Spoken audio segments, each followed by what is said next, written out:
Hey guys, so today I'm at my sister's, but I wanted to show you guys two different ways to make tteokguk, which is a traditional Korean rice cake soup dish. And I've made this on my channel a lot before. Today I'm gonna show you a super easy way to make it, like in under 10 minutes. And then tomorrow when I'm home, I will show you guys the more traditional way of making it. For today, it's so easy to make. So you're gonna need tteokguk, you're gonna need rice cake.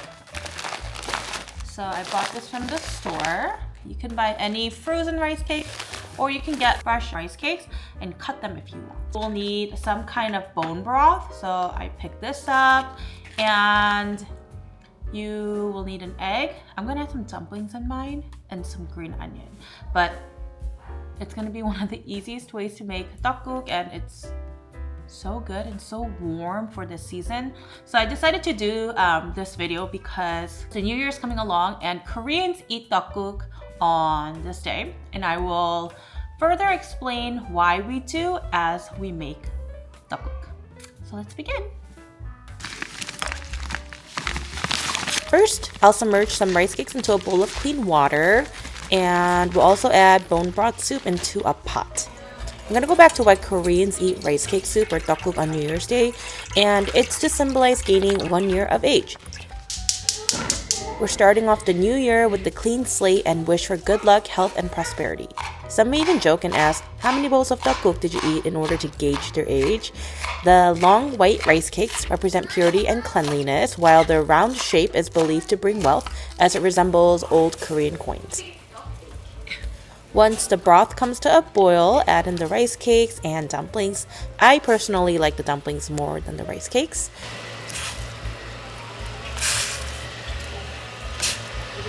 Egg is optional too, but I love egg in my ramen and soups like this. I mean, why not add more protein? The traditional way is to use it as a topping like I will later in this video, but we're going to go ahead and just add it into the soup like this.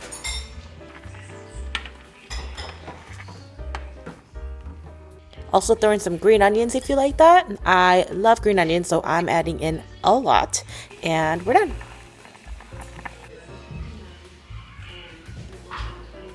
Let's have our tteokguk. So excited to eat this right now.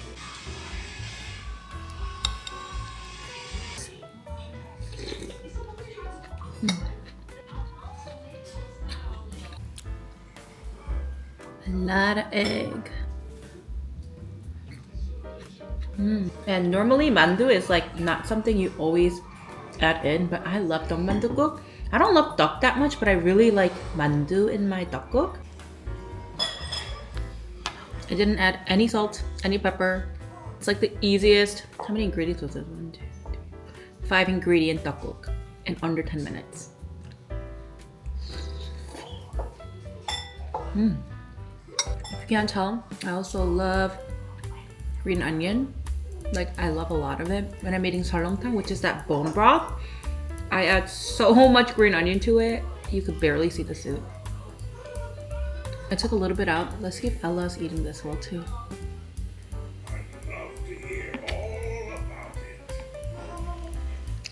How is it?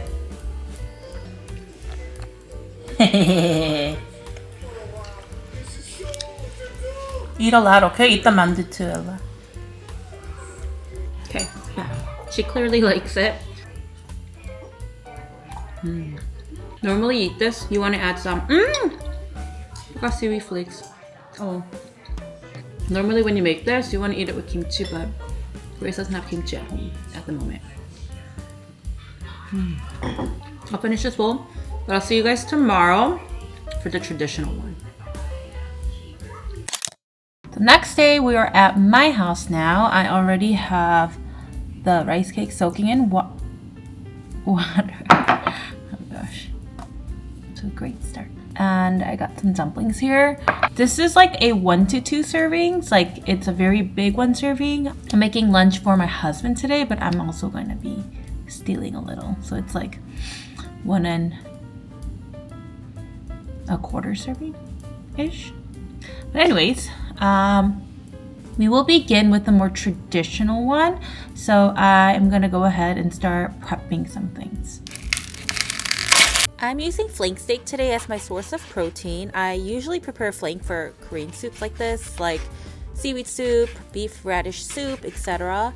Normally you wouldn't add this much meat, but since this dish is so full of carbs, I wanted to balance it out with some protein. Chop up some green onions while you're at it, and let's work on the garnish. We're going to do something a little extra and separate the yolk from the whites. You'll see what I'll do with this in a little bit.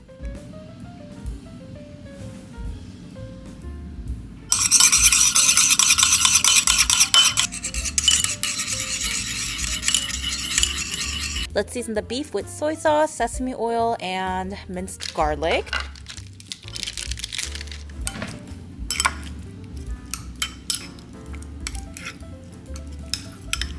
Cook this in your pot until it browns and is about like 80% fully cooked. Then add in your water. I think I added about like 2 cups to this, and allow it to come to a boil. In the meantime, let's work on our egg garnish. I added some olive oil to my pan, and I'm going to cook my egg whites first. Make it very thin and cook it on both sides.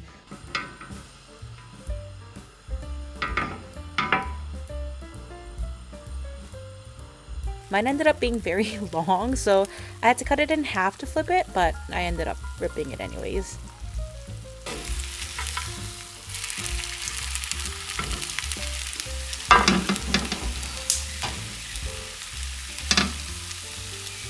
I'm gonna skim off any of the impurities that rise up to the top of the soup, and then I'll go back to working on the egg yolk. Do the same thing you did with the egg whites.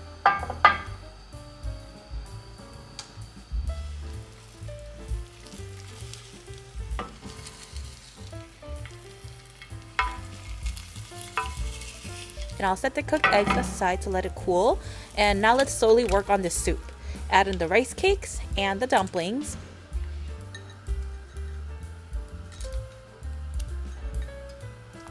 Add in a very small spoon of anchovy or fish sauce.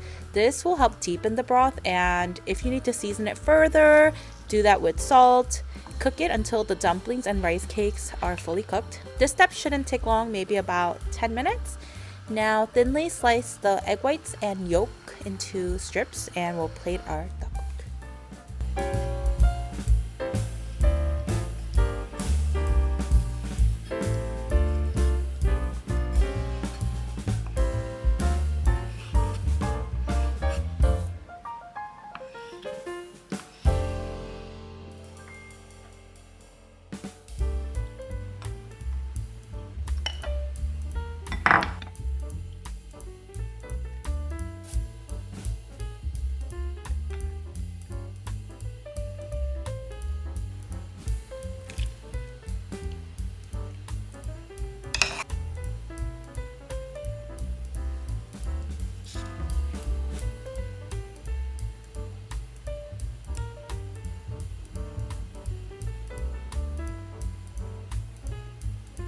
Okay, so I got the tteokguk ready here for my husband. Doesn't it look yummy?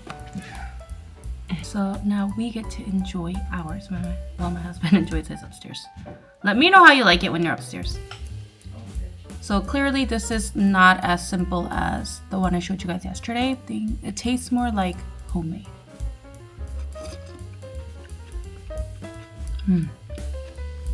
Good?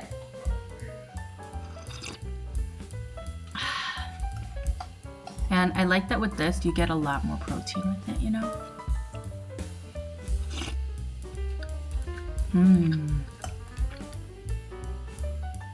Don't spill. I'm gonna try some mandu.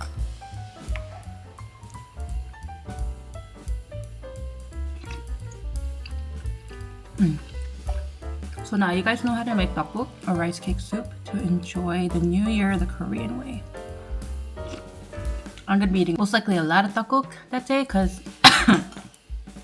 we'll be at my in-laws and my parents' house, so it's gonna be a lot of tteokguk. Hopefully that doesn't mean I gained 2 years of age. I hope you guys enjoyed the video. Let me know which version you try out, and I'll see you guys on my next video.